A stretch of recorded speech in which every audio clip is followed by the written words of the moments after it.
મારું હારું હજુ તો અવડે જ ગણપતિ પત્યા, હજુ એનો હિસાબે બાકી. અને હવે પાછી નવરાત્રી આવી. હવે 10 મિનિટ ખાઈને એનો ફોન આવશે. પાસનું સેટિંગ થયું. અલી કઈથી સેટિંગ થયું? આ જો એનો જ ફોન આવ્યો. હા બોલ.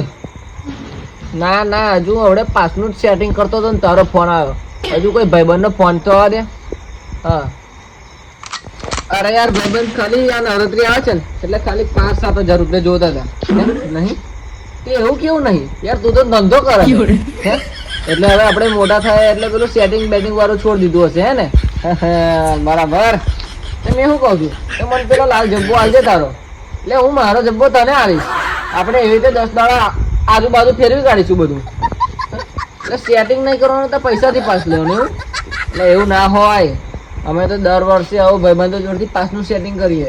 હા તો લે એવું જ હોય ને, પૈસાથી થોડા ખરીદવાના હોય હે, પૈસાથી ખરીદવા પડશે. સારું તો ચાલો હું કંઈક પૈસાનું સેટિંગ કરું પછી હું આપણે પાસ લઈએ બરાબર. હા તો આ 2-3 દિવસમાં કોઈને ટોપી પહેરાવી પડશે હે.